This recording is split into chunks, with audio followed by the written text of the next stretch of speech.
Ég ætla að biðja þau sem að treysta sér til þess að rísa úr sætum og heyra heilagt guðspjall sem hljóðar svo í Drottins nafni. Jesús sagði, ég er góði hirðurinn. Góði hirðurinn leggur líf sitt í sölurnar fyrir sauðina. Ég er góði hirðurinn og þekki mína og mínir þekkja mig eins og Faðirinn þekkir mig og ég þekki Föðurinn. Ég legg líf mitt í sölurnar fyrir sauðina. Ég á líka aðra sauði sem er ekki úr þessu sauðabyrgi, þá ber mér einnig að leiða. Þeir munu heyra röst mína og það verður ein hjörð, einn hirðir. Þannig hljóðar hið heilaga guðspjall, en sælir eru þeir sem heyra Guðs orð og varðveita það í hjarta sér. Amen.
Náð sé með yður og friður frá Guði Föður vorum og Drottni Jesú Kristi.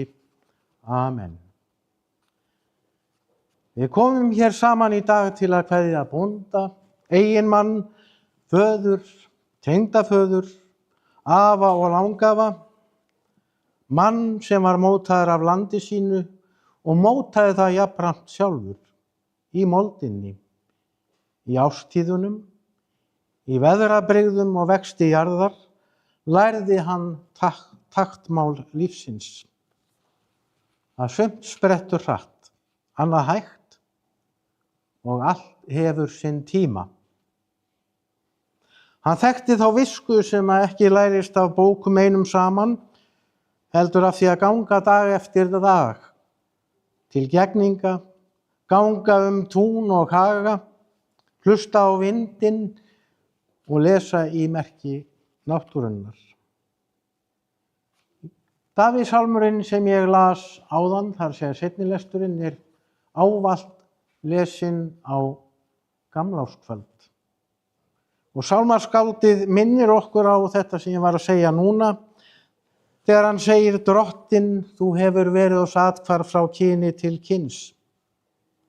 Því að 1000 ár í þínum augum sem dagurinn í gær, þegar hann liðinn, já, eins og nætur vaka.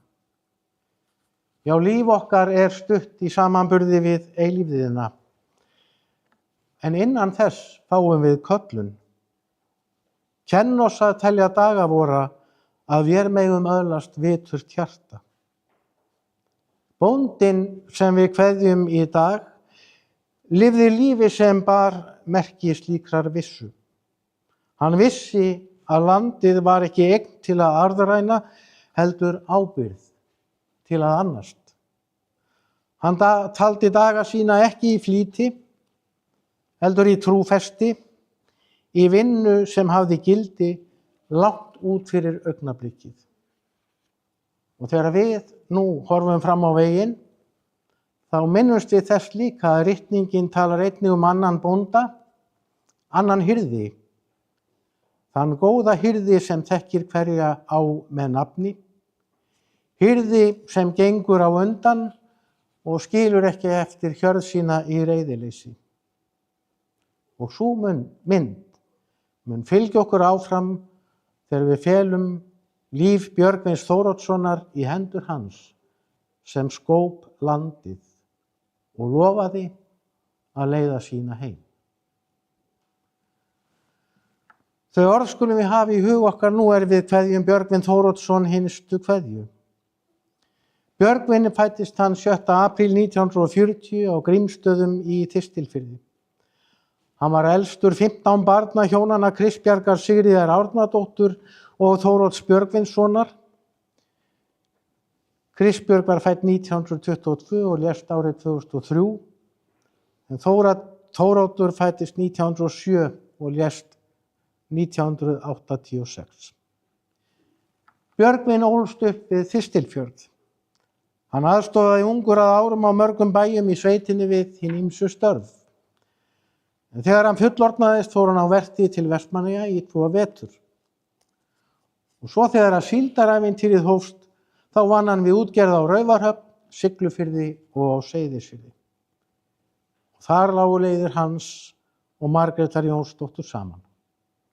En Margrét fædd 1944 og foreldrar hennar voru Jón Guðmundur Þórðarson og Soffía Jónsdóttir, vitaverðir á Siglunesi við Siglufjörð. Björgvin og Margrét gengu í heila hjónaband þann 16. nóvember 1964. Þegar síldaævintýrið tók enda, þá leitaði hugur Björgvins aftur heim í Þistilfjörð og þar hófu hann og Margrét búskap, fyrst að Hagalandi árið 1963 og síðan í Garði 1973. Þar þurfti reyndar að byggja upp frá grunni, bæði íbúðarhús, fjárhús og hlöðu, ásamt ýmsu öðru. Það var reyndar ekkert erfitt fyrir Björgvin þar sem hann var mjög hagur smiður. Og börnunum fjölgaði með árunum og urðu 5 þegar upp var staðið. En börn Margrétar og Björgvins eru Soffía fædd 1964, búfræðingur og bóndi í Garði í Þistilfirði.